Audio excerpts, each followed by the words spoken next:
Hi there and welcome to this lecture. In this lecture, I'm going to show you how to sign up to Shopify and how to get your 14 days free trial.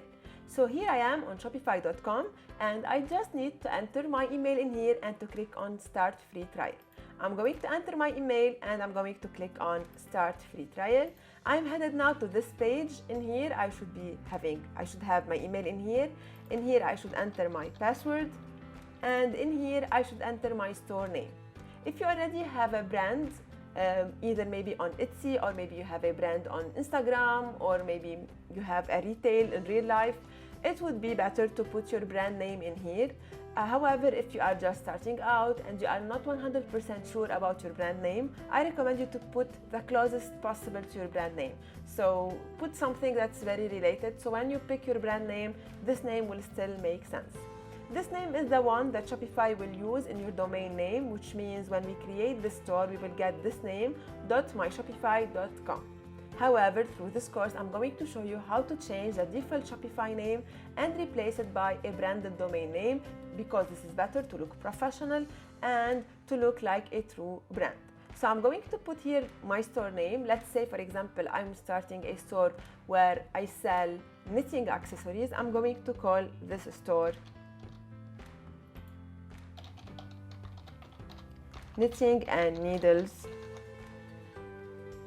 Okay, the name is not taken, so I'm fine. I'm going to click here on Create Your Store. So now Shopify will be creating my store. It will take a few seconds and this is it. Okay, so here I am inside of Shopify and now I can fill this form or I can skip it. It depends on you. I'm going to fill it.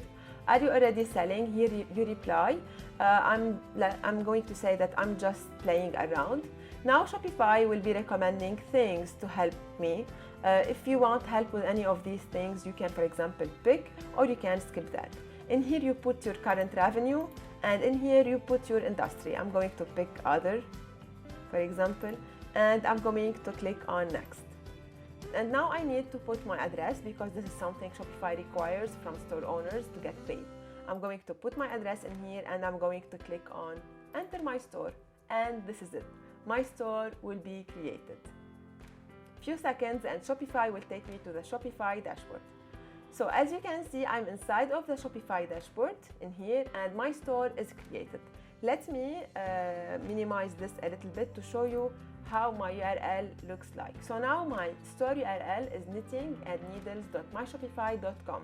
So that's why I told you to name this something close to your brand name or to your niche. But if you have a brand, name it by your brand name for sure. So this is now my default URL, but I'm going to change that to look more professional.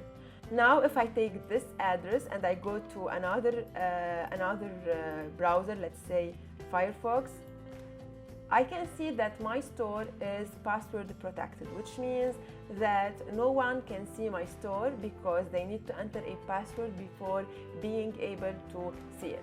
This is the default thing given by Shopify. When you are just starting out with a trial plan, this is what you get as a beginning. But even in the future, if at some point you want to modify things in your store and you are not still running the store, so you are not receiving any traffic, you can protect your store by a password until you go live with your store. So in here, I can enter my password if I have one, or this is how other people will be seeing the store because it is password protected. In the next lecture, I'm going to show you how you can remove this password so your store will be visible to anyone. So this is it for this lecture. Stay tuned with me and let's meet in the next one.